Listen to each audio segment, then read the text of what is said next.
All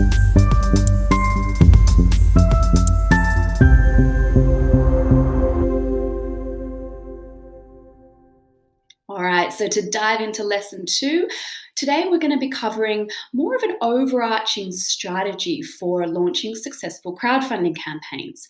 And it's what we call our 5 C's launch strategies. So I'm going to talk you through it. You might want to take notes. If you haven't already, go ahead and download your worksheets so you can start to pen down some ideas and pathways and action items for your project to apply everything you're about to learn. Okay, so what are the 5 C's? Number 1 is clarity. It's absolutely imperative that you have clarity on your idea. And now this is not just the what you're doing, but why you're doing it. Very specifically, what are the tangible, measurable, physical indicators of your project? If you're looking at building a physical thing, show us the tools that you're using, show us a prototype, show us designs, sketches. The more specific and clear you can be, the better it's going to be for your donor to actually see in their mind's eye what it is you're creating. You can use images, whether it's photographs or drawings, to help your prospective donor really understand what it is you're doing. So not just using your words and your wonderfully descriptive language, but images always help as well. And then once you're clear on what you're doing, including times, dates, places, all those relevant who, what, where, when aspects of your campaign, but also the why. Tell us about your vision for a better world and help us see how these immediate tangible steps that you're taking with your project contribute to that bigger vision of a better world. Or if you're of the mind that you're starting with this bigger vision of the future that you're creating, make sure that you bring it down a few notches for us donors to see the tangible next steps that you're creating to enable that bigger vision to come about, because we need to be able to link the tangible to that big vision as well.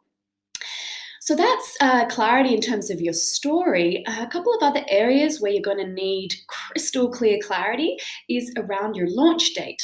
So when is the campaign starting? How long is the campaign running for, and when is it finishing? So getting really clear on your campaign timelines is super important, and we do recommend around a 25 to 35 day campaign. Any longer than that, you really risk losing momentum.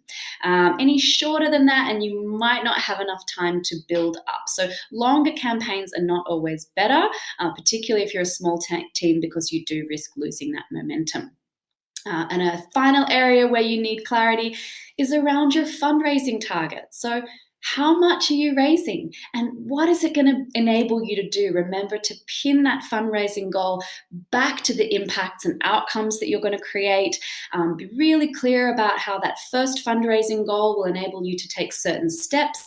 And on Start Some Good, you can set that second fundraising target, your stretch goal. So again, just really clearly itemize what that stretch goal is going to enable you to do. Now, I will pop a link below here, and you'll hear a bit more about it in the coming videos about the specific strategies you want to use with setting your fundraising targets, because we do have a blended model on Start Some Good, enabling you to set 2 goals, which we believe is what really enables our projects to have such a high success rate.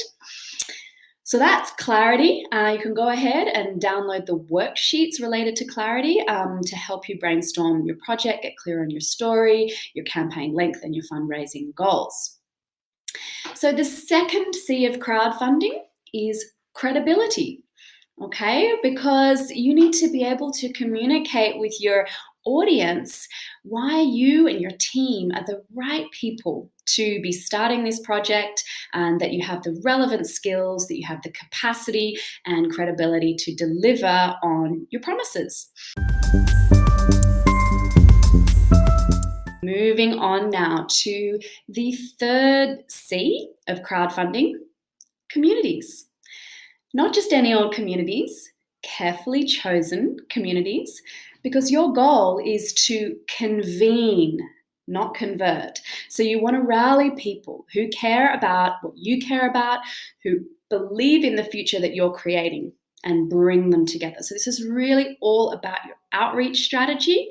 And in the next lesson, actually, we're going to talk through the 5 story hooks that you can use to catch your community and get them engaged with your project. So we'll go into a bit more detail with using those story hooks.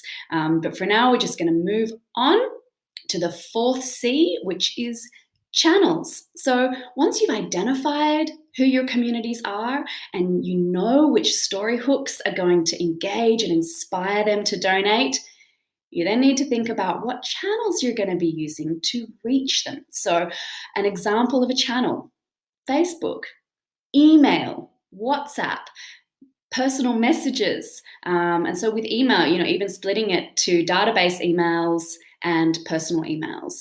Another channel could be more of a broad media strategy, guest blogging, podcasts, reaching out to people in your network who have networks themselves. Maybe they've got a large email list or database where they could forward out your campaign, give it a spruik. Message boards, Facebook groups, Twitter, Instagram. There are many, many channels to choose from. The key is in identifying the channels where your communities hang out and making sure that you have a consistent and compelling strategy on those channels. You don't necessarily need to use all of them. I'd recommend just picking a small number that feels manageable and being really consistent on the channels that you choose. Moving on to the 5th C of crowdfunding, it's courage. Because, friends, crowdfunding is not easy. 75% of campaigns fail. As you know, on Start Some Good, we have a much higher project success rate. 53% of campaigns on our site succeed. But that's not to say that it's not hard. I've personally run 4 campaigns myself. Every single one has succeeded. And in every single campaign, I hit the middle point. There was a lull in donations and I had a crisis of confidence. And I know that campaign lulls are very, very typical. And there's a lot of donations at the beginning, a lot of donations at the end. And so it's about being able to hold your nerve and keep your head in the game and keep pushing, even when that fundraising thermometer starts to slow down a little bit. Stay courageous, believe in your idea, because that's ultimately what's going to enable you to get over the hump if there is a crisis in confidence, to keep pushing. And remember that your vision for a better world is not just about you. So get your ego out of the way and keep pushing for that change that you want to create. Plan for your outreach strategy and make sure that you have people in your corner, friends, mentors, crowdfunding coaches, to help you keep your head in the game and stay on top of it, even when things are looking a little bit, when you're getting a little bit nervous. Okay, so that's it, the 5 C's of crowdfunding. To run through real quick, we covered clarity, getting clear about your idea, your campaign length, and your fundraising goals. Credibility, leveraging credibility so that your audience knows you're the right people at the right time to be delivering this project. Communities, it's all about convening, not converting. Channels, make sure you use the channels that your community is using, and it's all about consistency, not necessarily about using all of them. And finally, courage, keeping your head in the game and staying committed to your vision for a better future.